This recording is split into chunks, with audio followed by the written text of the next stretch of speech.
이 시간 말씀을 받겠습니다. 이 복된 시간에 주시는 하나님의 말씀은 사사기 3장 12절부터 23절까지의 말씀입니다.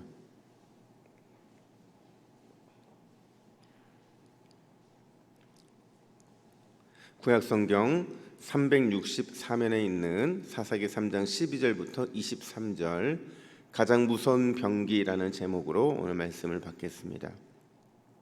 우리 12절부터 23절까지만 함께 교독하겠습니다. 이스라엘 자손이 또 여호와의 목전에 악을 행하니라. 이스라엘 자손이 여호와의 목전에 악을 행함으로 여호와께서 모압 왕 에글론을 강성하게 하사 그들을 대적하게 하시매, 에글론이 암몬과 아말렉 자손들을 모아 가지고 와서 이스라엘을 쳐서 종려나무 성읍을 점령한지라. 이에 이스라엘 자손이 모압 왕 에글론을 18해 동안 섬기니라. 이스라엘 자손이 여호와께 부르짖음에 여호와께서 그들을 위하여 한 구원자를 세우셨으니 그는 곧 베냐민 사람 게라의 아들 왼손잡이 에웃이라. 이스라엘 자손이 그를 통하여 모압 왕 에글론에게 공물을 바칠 때에 에웃이 길이가 한 규빗 되는 좌우에 날선 칼을 만들어 그의 오른쪽 허벅지 옷 속에 차고 공물을 모압 왕 에글론에게 바쳤는데 에글론은 매우 비둔한 자였더라. 에웃이 공물 바치기를 마친 후에 공물을 메고 온 자들을 보내고 자기는 길갈 근처 돌 뜨는 곳에서부터 돌아와서 이르되, 왕이여, 내가 은밀한 일을 왕에게 아뢰려 하나이다 하니 왕이 명령하여 조용히 하라 하매 모셔 선 자들이 다 물러간지라. 에웃이 그에게로 들어가니 왕은 서늘한 다락방에 홀로 앉아 있는 중이라. 에웃이 이르되, 내가 하나님의 명령을 받들어 왕에게 아뢰 일이 있나이다 하매 왕이 그의 좌석에서 일어나니 에웃이 왼손을 뻗쳐 그의 오른쪽 허벅지에서 칼을 빼어 왕의 몸을 찌르매 칼자루도 나를 따라 들어가서 그 끝이 등 뒤까지 나갔고 그가 칼을 그의 몸에서 빼내지 아니하였으므로 기름이 칼날에 엉켰더라. 에웃이 현관에 나와서 다락문들을 뒤에서 닫아 잠그니라. 아멘. 미국 텍사스의 힐사이드 교회라는 교회가 있는데요, 이 교회에 타미 폴리츠라는 목사님이 계십니다. 독특한 분으로 알려져 있는데 하루는 이 목사님이 설교 시간에 성도들에게 아주 독특한 간증을 제안을 하는 거예요. 어떤 간증이냐면, 이 큰 널판지에다가 앞에는 과거의 자기의 모습을 정해서 쓰고 뒤에는 현재 자기의 모습을 쓴다는 거죠. 목사님이 먼저 시범을 보이는데 이 큰 널판지 맨 앞에는 이렇게 써져 있는 거예요. 도둑, 그리고 심각하게 망가진 사람. 그러니까 이걸 보니까 성도들은 또 어떤 분들은 낄낄낄 웃고 있고 어떤 분들은 목사님을 보면서 처량한 듯한 이런 눈빛으로 보는 거예요. 그때 목사님이 들고 있던 골판지를 딱 뒤집었는데 그 뒤에 이렇게 써 있는 겁니다. 여전히 망가져 있지만 그래도 하나님 안에 있는 사람. 그러니까 하나님을 만나기 전과 후에 이 메시지를 통해서 내가 어떤 존재인지를 다시 한번 각인하고 깨닫자는 거였겠죠. 이제 다음 주가 되어서 성도들이 교회를 오게 됐는데 다 이제 널판지를 갖고 온 거예요. 그리고 설교 시간 전에 마치 화답이라도 하듯이 자신들이 예수님을 만나기 전과 만나기 후의 모습을 목사님 보는 앞에서 뒤집는 거였어요. 어떤 사람은 하나님을 팔던 도둑, 하나님을 위한 기부자가 되라 이렇게 쓰기도 하고, 또 어떤 사람은 마약 중독자, 예수님 중독자가 되다 이렇게 쓰기도 하고, 또 용서받지 못할 범죄를 저지른 자, 성경을 가르치는 교사가 되다, 뭐 이런 것들이 쓰여져 있었다는 거죠. 그러니까 성도들이 이 말이 참 무서운 말인데 목사님한테 이런 얘기를 했다고 그래요. 그 어떤 설교보다도 더 깊은 은혜와 감동이 되었습니다. 목사님 입장에서는 늘 설교해 왔는데 그것보다 예수를 믿기 전과 이후의 이 간증의 모습이 더 큰 은혜가 됐다는 게 이게 참 웃긴 얘기인지 슬픈 얘기인지 잘 모르겠다는 생각이 듭니다. 여러분, 하나님이 사용하시는 사람은 완성품일까요? 미완성품일까요? 하나님은 어떤 사람을 쓸까요? 하나님은 완성품도 쓰세요. 쓰시는데 하나님은 미완성품을 더 선호하시더라고요. 왜 그럴까요? 그 이유는 연약한 인생을 통해서 결국 모든 역사의 주인, 모든 역사의 주권은 하나님께 있다는 사실을 드러내시기 위함이라는 겁니다. 오늘 본문은 사사기 스토리가 다 그런 것처럼 이스라엘 백성들의 악행의 반복, 그리고 그에 대한 하나님의 징계, 이것들로 시작이 되고 있다는 겁니다. 우리 12절 말씀을 같이 읽을까요? 12절입니다. 시작. 이스라엘 자손이 또 여호와의 목전에 악을 행하니라. 이스라엘 자손이 여호와의 목전에 악을 행함으로 여호와께서 모압 왕 에글론을 강성하게 하사 그들을 대적하게 하시매. 아멘. 이스라엘 백성들이 얼마나 악했는지요. 여러분, 오늘 본문은 두 번에 걸쳐서 여호와의 목전에 악을 행했다 이렇게 말을 하고 있어요. 여러분, 목전에라는 이 표현은 두 가지 의미인데, 하나는 눈 앞에서라는 의미가 있고 다른 하나는 공개적으로라는 의미가 있어요. 이 두 가지 뜻을 합쳐보면 이런 겁니다. 이스라엘 백성들의 죄질이 얼마나 나빴는지 마치 하나님이 없는 것처럼 의식하지 않고 공공연하게 악을 행했다 이 말을 하고 있는 거예요. 그런 그들을 하나님이 징계하시는데요, 그냥 징계하시는 게 아니라 모압 왕 에글론을 강성하게 하셔서 이웃 나라들과 함께 이스라엘을 치게 하세요. 이스라엘을 치게 할 때 가장 중요한 곳이 어디였냐면 사실은 여리고성이었거든요. 이스라엘 백성들도 가나안에 들어올 때에 여리고를 가장 먼저 쳤던 것처럼 이 모압 왕 에글론도 여리고를 먼저 친 거예요. 오늘 본문은 종려나무 성읍이라고 되어 있는데 이게 바로 여리고거든요. 여러분, 왜 여리고를 쳤냐면 여리고가 그 당시에는 모든 무역의 통로였기 때문에 그래요. 그러니까 그 길만 막으면 이스라엘은 이 나라, 그러니까 이 가나안 땅에는 원활하게 물자가 들어올 수 있는 상황들이 아니었던 거예요. 자그마치 18년 동안 그곳을 점령하고 괴롭힘을 당하도록 주님은 내버려 두셨다 이렇게 말을 합니다. 근데 지난 목요일에도 제가 말씀드렸지만 그럼에도 불구하고 하나님은 그들을 불쌍히 여기세요. 그들이 회개해서 그런 것이 아니라 그냥 그들이 불쌍히 여겨지시는 겁니다. 그래서 그 울부짖음을 외면하지 않기 위해서 구원자를 보내주시는데요, 우리 15절 상반절을 함께 같이 읽겠습니다. 화면을 보시겠습니다. 시작. 이스라엘 자손이 여호와께 부르짖음에 여호와께서 그들을 위하여 한 구원자를 세우셨으니 그는 곧 베냐민 사람 게라의 아들 왼손잡이 에웃이라. 아멘. 오늘 지금 방금 읽은 본문에 보면 구원자에 대한 자세한 정보를 제공해주고 있는데 그의 이름이 누구라고요? 에웃입니다. 어디 지파 사람이라고요? 베냐민 지파 사람이었고 그의 사람의 특징이 뭐였다고요? 왼손잡이였다는 겁니다. 이 세 가지가 오늘 구원자에 대한 전부인데요, 이 정보를 보면서 제가 이런 생각이 드는 거예요. 보통 선지자가 있으면 그 선지자의 지파에 대한 정보를 주는 건 맞아요. 근데 굳이 신체 정보와 관련된 정보까지 제공해 주지는 않거든요. 왜 본문은 신체 정보와 관련된 정보까지 제공해 주고 있는 것일까?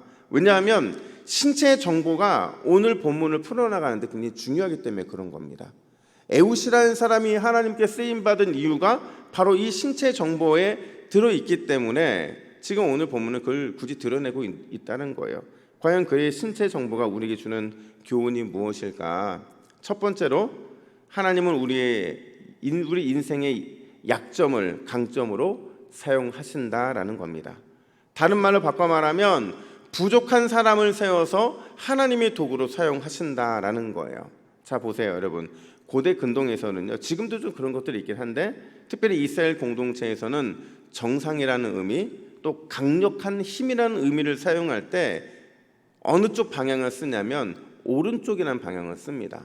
그래서 여러분, 성경에서 보면 하나님의 권세와 능력을 의인화시켜서 주의 오른손, 주의 오른팔이라는 단어를 쓰잖아요. 그러니까 오른쪽은 무조건 좋은 거예요. 오른쪽은 무조건 강력한 겁니다.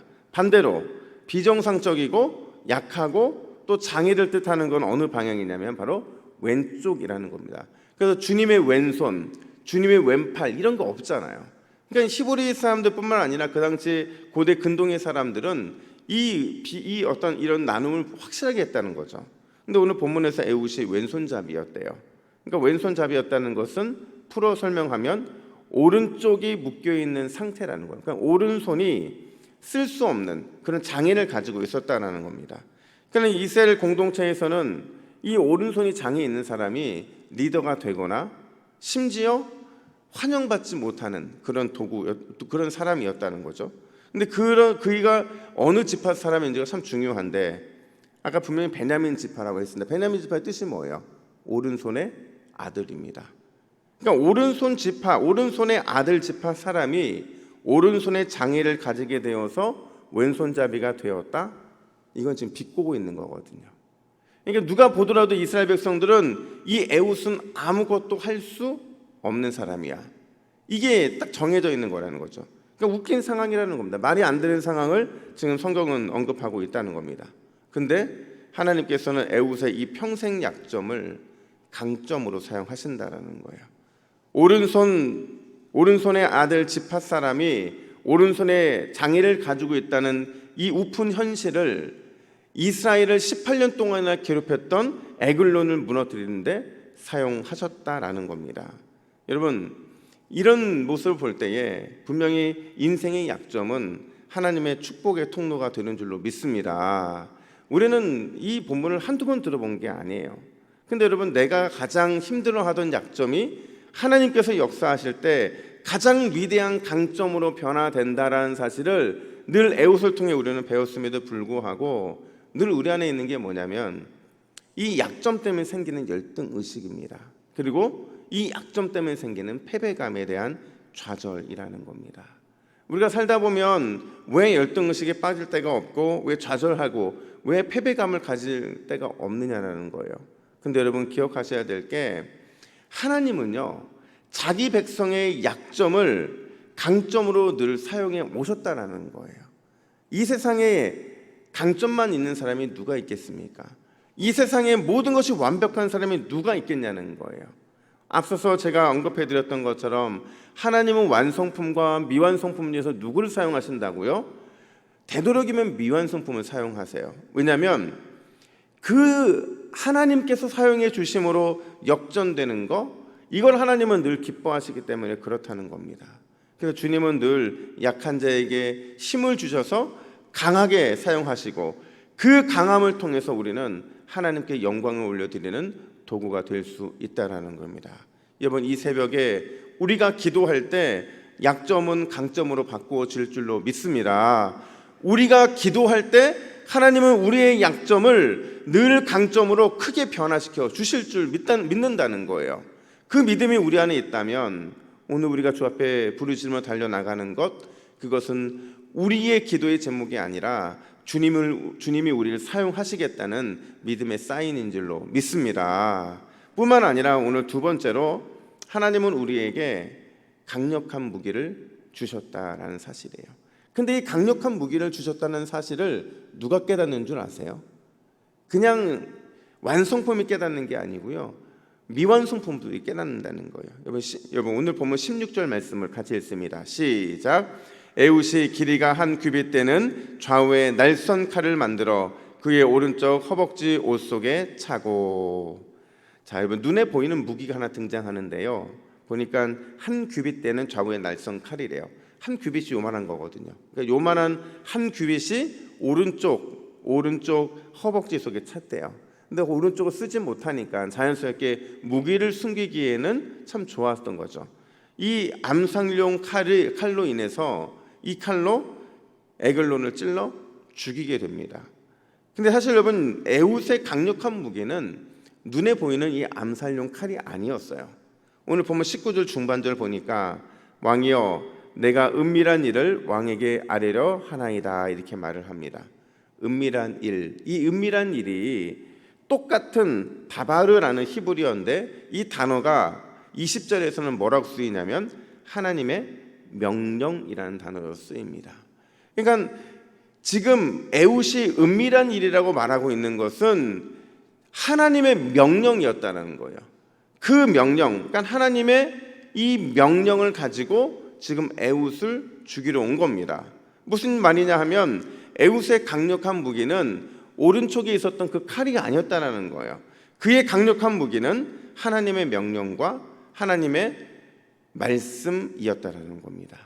하나님의 명령과 하나님의 말씀에 대한 순종이 지금 에글론을 차단하고 죽음으로 몰고 있는 거죠.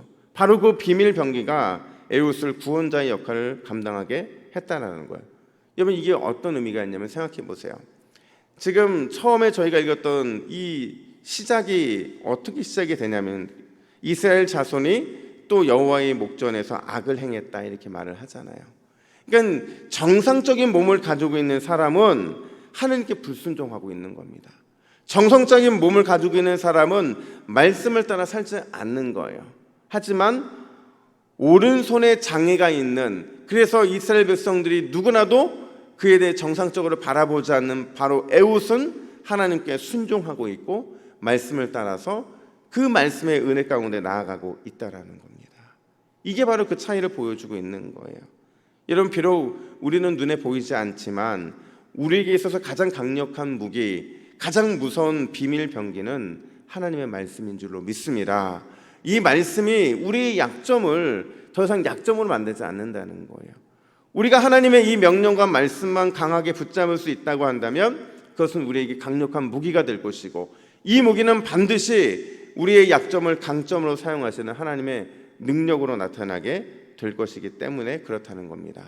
여러분, 그런 의미에서 우리가 붙잡아야 될 무기, 그 무기는 언제나 항상 말씀이 되어야 되는 줄로 믿습니다. 여러분, 고린도전서 12장 9절 보면 이렇게 말합니다. 내 능력이 약한 데서 온전하여 짐이라. 여러분, 이 말은 바로 에웃을 향한 말이었고, 그리고 바울 자신을 위한 말이었고, 그리고 여전히 오늘 이 새벽에 기도하러 나온 약한 우리들을 위한 말씀인 줄로 믿습니다. 다시 한번 말씀드리지만 우리가 기도할 때, 우리가 주님의 말씀을 붙잡을 때 우리의 약함은, 우리의 능력은 이 약함 가운데 온전해지는 줄로 믿습니다. 하나님 우리의 약점을 강점으로 만드실 때 하나님께서 우리에게 허락하신 말씀의 비밀 병기를 제대로 사용할 수 있을 때 우리의 삶에는 놀라운 하나님의 기적의 역사가 일어나는 줄로 믿습니다. 오늘 이 새벽에 그 믿음의 승리를 바라보며 달려나가는 저와 여러분들 되기를 예수님의 이름으로 축복합니다. 기도하겠습니다. 하나님 아버지, 오늘 에웃을 통해서 약한 자를 들어 쓰시는 하나님의 놀라운 은혜를 보게 하신 것 참으로 감사합니다. 하나님, 늘 우리가 주님의 손에 붙들릴 때에 우리의 약점은 강점으로 변화된다는 사실을 잊지 않게 하여 주시고, 더욱이 우리에게 하나님이 주신 강력한 말씀의 무기, 하나님의 비밀 병기, 그 말씀의 병기가 우리와 함께하고 있음을 기억하는 우리 모두가 되게 하여 주시옵소서. 내 능력이 약한 데서 온전해진다는 바울의 고백처럼 우리도 그 믿음의 고백을 가지고 오늘 이 새벽 기도함으로 주 앞에 힘차게 달려나가는 우리 모두가 되게 하여 주시옵소서. 감사드리며 예수님의 이름으로 기도하옵나이다. 아멘.